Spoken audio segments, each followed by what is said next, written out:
الرحیم ایاک نعبد و ایاک نستعین۔ آج میں لاہور اپنی تنظیمی دوستوں سے ملاقات کے لیے آیا ہوں اور انشاءاللہ تعالی اتوار کے دن تک یہاں رہوں گا۔ لیکن بدقسمتی سے جب میں صبح نکلا تو چکری انٹرچینج پر پنجاب پولیس نے ہمارے ساتھ بہت زیادہ بدتمیزی کی، ہمارا راستہ روکا۔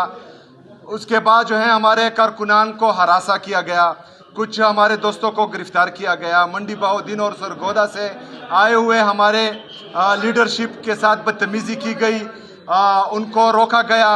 جب وہ آ رہے تھے تو ان کو پھر اٹھایا گیا، جیلوں میں بھیجا گیا۔ کل سے لاہور کے اندر ہمارے کارکنوں کے ساتھ جو ظلم، جبر اور فسطائیت ہو رہی ہے وہ پوری دنیا دیکھ رہی ہے۔ کسی بھی جمہوری ملک میں ایسا رویہ نہیں رکھا جاتا جس طرح کے پنجاب کی جعلی حکومت آج کل جو ہے بلکہ پچھلے 3 سال سے مسلسل پنجاب کی عوام کے ساتھ کر رہی ہے۔ بدقسمتی کی بات یہ ہے کہ جو حکومت پنجاب پر قابض ہے جعلی طریقے سے اور جو وفاق پر قابض ہیں وہ 8 فروری 2024 کو صرف اور صرف 17 سیٹیں لے کر آئی تھی۔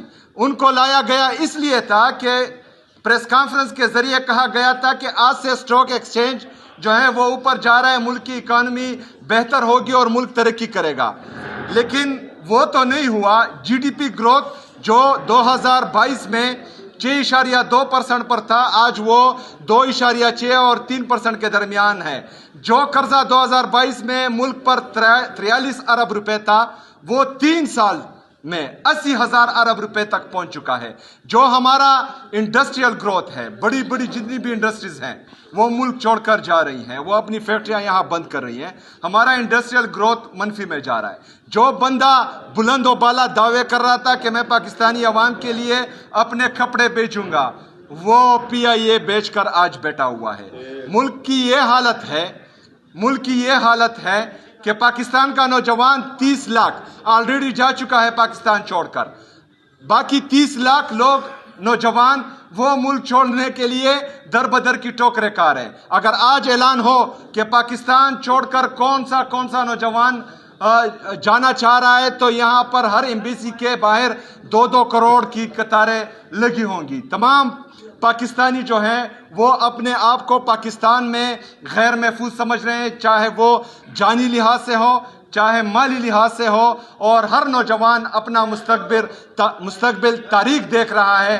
اب پاکستان میں جو لوگ ان کو لائے ہیں ان کو سوچنا چاہیے، جو لوگ بند کمروں کے فیصلے پاکستان پر مسلط کر رہے ہیں ان کو سوچنا چاہیے کہ پاکستان کس طرف جا رہا ہے، ان کی پریارٹیز کیا ہے۔ کیونکہ پاکستان کی جی ڈی پی گروتھ وہ نیچے آ رہی ہے، انڈسٹریل گروتھ نیچے آ رہی ہے، اکنامک گروتھ ایسے ہیں کہ ہر کسان خودکشی کرنے پر تلا ہوا ہے، لیکن ان کی پریارٹیز یہ ہے کہ پاکستان تحریک انصاف پر کریک ڈاؤن کرے، پاکستان تحریک انصاف کو جلسہ نہ کرنے دے، پاکستان تحریک انصاف کے تاحیات چیئرمین عمران خان صاحب سے ملاقاتیں نہ ہونے دے۔ یہ تو ان کی پریارٹیز ہے۔ جب آپ کی پریارٹیز ایک پارٹی کو ختم کرنے میں ہو، جب آپ کی پریارٹیز عمران خان کو جھکانے میں ہو، اس کو ڈرانے میں ہو، اس کو دبکانے میں ہو، تو بھائی جان آپ کا ملک پھر نہیں چلے گا، آپ کے ملک کا وہ حال ہوگا جو آج پاکستان کا ہے۔ شکریہ۔